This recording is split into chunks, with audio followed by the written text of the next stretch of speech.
በስመ አብ ወወልድ ወመንፈስ ቅዱስ አሐዱ አምላክ አሜን። እቲ ቃኤል ንኣምላኽ ኣነ ሓላዊ ሓወይ ድየ ኢሉ ዝሃቦ መልሲ ሎሚ እውን ኣብ ልብና የቃልሕ ኣሎ። ኣብዛ ውድድርን ብርቱዕን ቅንዕን ኣብ ዝሙዓሞቕላን ዓለም ግን ብዙሓት ድሕሪ ሕጂ ንነፍሶም ከም ሓላዊ ሓዎም ኣይርእይዋን። የግዳስ ንሓዎም ከም ክእለ ዘለዎ ቀንዲ ዕንቅፋት ከም ስቕ ክብል ከም ዘለዎ ከም ዓብ መወዳድርቲ ዝቐንኣሉ ንምህርቱ ክጽብቐሉ ኸሎ ዝቐንኣሉ ከም ዝርገጽ መሳልል እናረገጹ ብልቦም ዝርእይዎ ምሕረት ዝረሓቐሉ ምብቃል ሕነ ምፍዳይ ዝበዝሓሉ ዓለም ኢና ንነብር ዘለና። እቲ እግዚኣብሔር ንድኹማት ሰናት ክነልዕል ዝተዓደለና የእዳውና ናብ ዘጥፍኣ ኣጽዋር ቀይርናየን ኣለና። መልሓስና ካብ ኣስያፍ ንላዕሊ በሊሕ መላጸ ንልቢ ሰባት ዝቐንዙ ቃላት ንዛረብ። ነቶም ንኽለዓሉ ዝቃለሱ እናቖረጽና ንታሕቲ ነውርዶም። ሓደ ሰብ ብቓንዛ ክሕንግስ ንርኢ፣ ኣብ ክንዲ ንኸይድ ንሕግዞ ግን እታ ካልእ እግሩ ንሰብሮ። ሓንቲ ሓፍቲ ደው ክትብል ክትፍትን ክንርኢ ከለና ኣብ ክንዲ ኢዳ ንሕዝ ግን ዝያዳ ንታሕቲ ንደፍኣ። ሓደ ሰብ እሾኽ ተወጊኡ ከም ዘሎ እናፈለጥና ኣብ ክንዲ ነታ እሾኹ ነቒስና ነውፅኣሉ ንዓና እናኻእና ንጐድኦ ንነብር። እዚ ግን ንምንታይ?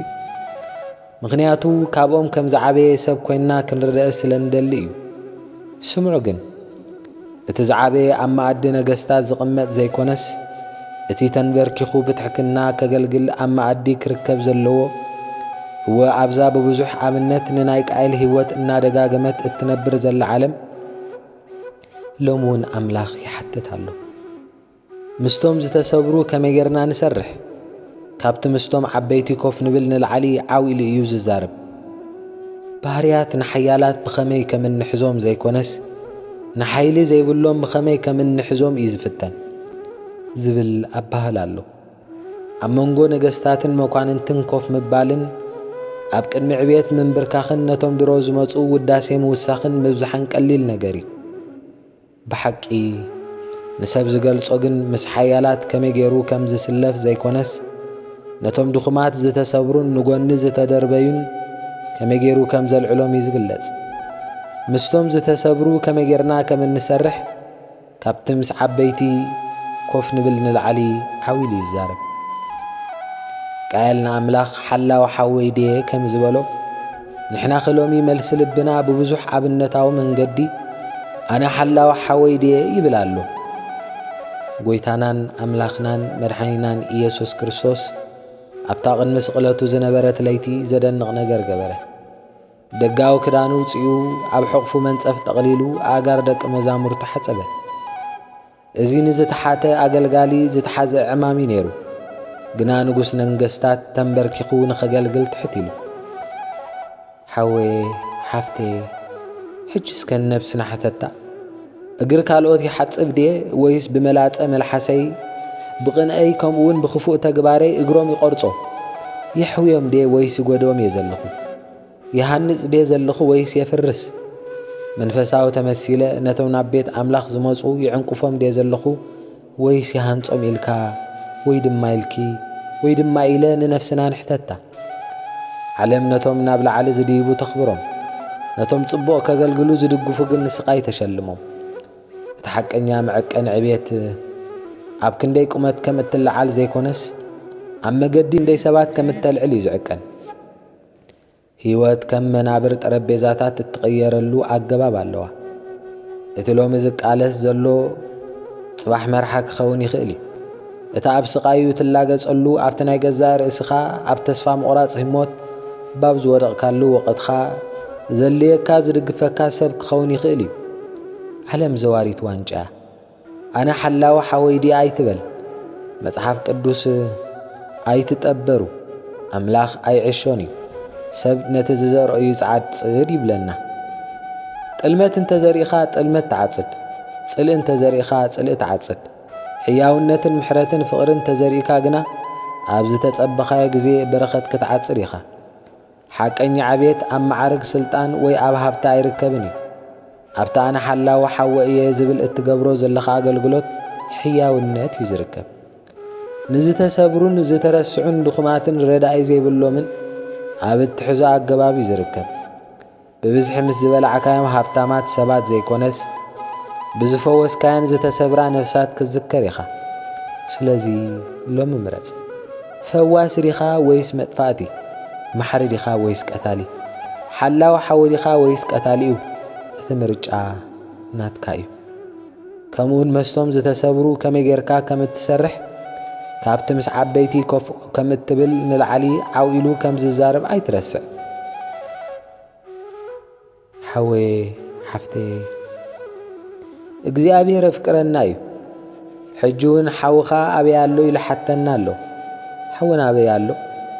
ሓውና ኣብ ህይወቱ እናመርሐ ናብ ቅድስና ዲና ንመርሖ ዘለና ወይስ ሓውና ነጽድፈሉ ኢና ዘለና?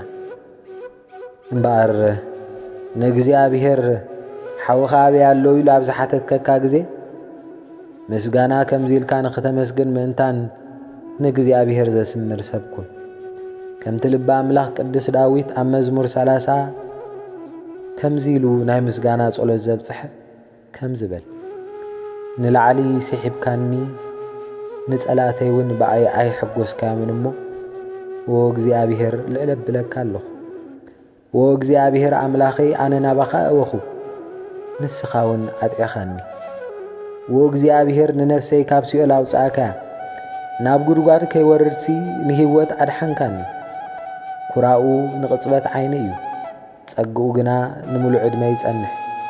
ምሸት ብኽያት ይሓድር ንግሆ ግና እልልታ ይመጽእ እሞ ኣቱም ቅዱሳኑ ንእግዚኣብሔር ዘምርሉ ንቅዱስ ዝኽሩን ኣመስግኑ። ኣነ እንከ ብረሃዋይ ከቶ ኣይከንደልህፅን የበልኩ ወ እግዚኣብሔር ብመጎስካ ንኽረነይ ኣጽኒዕካዮ ገጽካ ኸወልካዮ ኣነ እውን ሰንበድኩ። ኦ እግዚኣብሔር ናባኻ ኣውየ ንእግዚኣብሔር ለሚነዮ ከምዚ ኢለ ናብ ጉድጓድ እንተወረድኩስ ካብ ደመይ እንታይ ክትረብሕ ኢኻ? መሬት ዶ ክውድሰካ ንሓቅኻስ ክሰብኮ ድዩ? ኦ እግዚኣብሔር ስማዕ እሞ መሓረኒ። ኦ እግዚኣብሔር ረዳእየ ይኩን ነፍሰይ ምእንቲ ክትዝምረልካ ንስቕ ከይትብልንሲ ብኽያተይ ናብ ስሓቕ ለወጥካለይ ከለይ ፈቲሕካስ ደስካ ዓጠቕካኒ። ኦ እግዚኣብሔር ኣምላኸይ ንዘለዓለም ክውድሰካ እየ። ኦ እግዚኣብሔር ኣምላኸይ ንዘለዓለም ክውድሰካ እየ። እዚ እንዳበልካ እንዳመስገንካ ኣብ እግዚኣብሔር ክትውከል እንተደሊኻውን ቀጺልካ ነቲ ኣብ መዝሙር 31 ዘሎ ኦ እግዚኣብሔር ኣባኻ እውከል ኣለኹ ከቶ ይትሕፍረኒ ስለ ጽድቅኻ ኢልካ ኣናግፈኒ። እዝንኻ ናባይ ኣድንን ቀልጢፍካ ኣናግፈኒ። ጽኑዕ ከውሒ ዕርዲ ምድሓነ ይኩነኒ። እምባይን ዕርደይን ንስኻ ኢኻ እሞ ስለ ስምካ ኢልካ ምርሓኒ ኣሳልየኒ እውን። ንስኻ ጸግዒ ኢኻ እሞ ካብቲ ብሕቡእ ዘጻወድለይ መፈንጠራ ኣውፅኣኒ። ንመንፈሰይ ኣብ ኢድካ እማዕቑባ ኣለኹ። ኦ እግዚኣብሔር ኣምላኽ ሓቂ ኣድሒንካኒ ኢኻ። ነቶም ናብ ኮንትኖት ሓሰት ዝጽጉዑ እጸልኦም እየ። ኣነ ግን ኣብ እግዚኣብሔር እየ ዝውከል። ንመከራይ ርኢኻዮ ንጸበባ ነፍሰይ ፈሊጥካዮ ናብ ኢድ ጸላኢ ኣህብካንን። ነጋረይ ኣብ ገፊሕ ቦታ ደው ኣቢልካያን ኢኻ እሞ ብምሕረትካ ክፍሳህ ክሕጐስን እየ። ኦ እግዚኣብሔር ጸቢቡኒ እዩ እሞ መሓረኒ። ዓይነይ ነፍሰይ ከብደይ እውን ብሓዘን መሃሚኑ ህይወተይ ብጓሂ ዓመታተይ ብእህታ ተወዲኡ ሓይለይ ብኣበሳይ ላሕሊሑ ኣዕጽምተይ እውን መሃሚኑ እዩ እሞ ብሰሪ ኹላቶም ጸላእተይሲ መጻረፊ ኾይነ ንጐረባብተይ ኣውራ መጻረፊ ንዝፈልጡኒ መፍርሒ ኾይነ እቶም ኣብ ኣደባባይ ዝርእዩኒ ካባይ ይሃድሙ ኣለዉ። ከም ምውት ካብ ልቢ ተረሲዐ ከም ስውር ኣቕሓ ኾይነ ሕሜት ብዙሓት ሰሚዐ ኣለኹ እሞ ኣብ ኩሉ ወገን ስንባዳ ኣሎ። ንጉድኣተይ ክመኽሩ ከለዉ ንህይወተይ ክነጥቅዋ ጠላለፍዋ። ኣነ ግና ወእግዚኣብሔር ኣባኻ እውከል ኣለኹ። ኣነስ ንስኻ ኣምላኽ ኢኻ በልኩ። ዕለታተይ ኣብ ኢድካ እየን ካብ ኢድ ጸላእተይን ሰጎግተይን ኣናግፈኒ። ንገጽካ ናብ ባርያኻ ብርሃዮ ብሳልኻ ድሕነኒ። ኦ እግዚኣብሔር ናባኻ ተማህሊለ ኣለኹ እሞ ኣይትሕፍረኒ። ረሲኣን ይሕፈሩ ኣብ ሲኦል እውን ስቕ ይበሉ። እተን ንጻድቕን ብትዕቢትን ንዕቐትን ደፊረንኦ ዝዛረብኦ ሓሰውቲ ኸናፈርሲ ይተዓበሳ ደኣ። ነቶም ዝፈሩኻ ዘዕቖርካዮም ነቶም ኣባኻ ዝምህፀኑ ኣብ ቅድሚ ደቂ ሰብ ዘዳለኸየ ለውሃትካ ክንደይ ዓበ እዩ። ካብ ውዲት ሰብ ብመሰወርያ ገጽካ ትኽወሎ ካብ ክርክር መልሓስ ኣብ ድንኳንካ ተሓብኦም ኣብ ጽንዕቲ ከተማ ዘደንቕ ሳህሎ ኣርእዩኒ እሞ እግዚኣብሔር ይባረኽ። ኣነስ ብስምባደይ ካብ ዓይንትኻ ተሰጒገ እየበልኩ ናባኻ እንተ ኣበኹ ግና ድምፂ ጸሎተይ ሰማዓካ። ኣቱም ቅዱሳን ኩልኹም ንእግዚኣብሔር ኣፍቅርዎ፣ እግዚኣብሔር ንእሙናት ይሕልዎም፣ ንዕቡይ ከዓ ኣብዝሒ ይፈርዮ እዩ። ኣቱም ብእግዚኣብሔር ተስፋ እትገብሩ ኩልኹም በርትዑ፣ ልብኹምን ይጽናዕ። እዚ ናይ ልቢ ኣምላኽ ቅዱስ ዳዊት ክትሰምዕን ከለኻ ነቲ ሓውኻ ኣብያሎ ዝሓተቶ ቃል ንዑ ዘክር። እግዚአብሔር ንድኹማት ዝረድእ ንጥቑዓት ድማ ብጎኖም ኮፍ ዝብል ነቶም ዝተሸገሩ ዘጸናንዕ ንዝሓዘኑ ዘጸናንዕ ንዝደኸሙ ዘበርትዕ ኣምላኽ እዩ እሞ ኣብ ድኻምካ ክበርትዐካ ኣብ ሓዘንካ ክጸናንዐካ ኣብ መከራኻ ደው ክብለልካ ነቶም ዝደኸሙ ሕዋትካ እውን ደው ኣቢሎም። ቀታሊ ሓዊ ዘይኮነስ ፈዋሲ ኣድሓነ ሓዊ ኹን።